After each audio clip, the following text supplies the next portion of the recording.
Leaders from near and far gathered to rally for justice in downtown Detroit. We thank you for staying with us. I'm Glenda Lewis. And I'm Alan Campbell. And 7 Action News reporter Andrea ISOM was there and heard from people working together for reform and equality. Since the killing of George Floyd, there have not been many moments where I've not cried. Tears of pain, hurt, frustration. The emotions are real, and they're real for people who look like me and for people who do not. But we have to remember in all of this, we cannot be destructive. We cannot destroy this city. What we need to do is keep the action and the conversation going about how to get to the root of systematic racism and eradicate it. I can't breathe, I can't breathe, I can't breathe, I can't breathe. As a young leader in this city, I personally see the systemic racism that is embedded in policies that continue to keep Black and brown people oppressed in this country, and I'm tired of it. Detroit City Council President Pro Tem Mary Sheffield prides herself on being a politician for the people. And on this day, Sheffield was surrounded with people who feel the same way about the city. At Grand River and Wyoming, together, they grieve the loss of George Floyd and countless other people of color.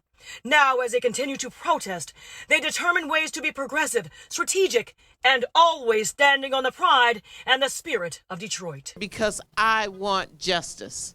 That's what every state in this country have had some form of protest, because we want justice, but it has moved beyond a dream and a hope. We're demanding it. No, they've been kicking us and kicking us and kicking us. They're kicking us while we down, and this is just us screaming for justice.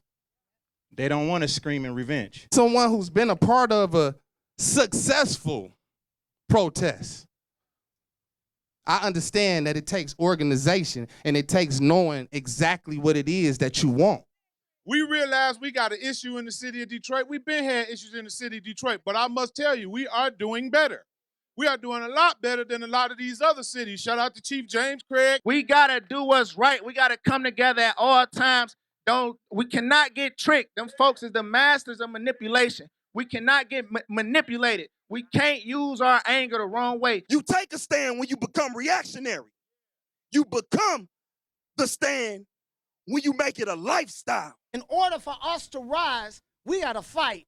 We got to take on hell. We got to take on the craziness. We got to take on the foolishness. But we will rise. And we got to organize. And we got to get together. And we got to get this right. Look, what has been built here in the city of Detroit with policing, neighborhoods, organizations, communities, people, friends, neighbors, it has been built on respect and love for one another. So as we continue to fight for equality and justice for all people, we cannot forget that. In Detroit, I'm Andrea ISOM, 7 Action News. Thank you so much, Andrea.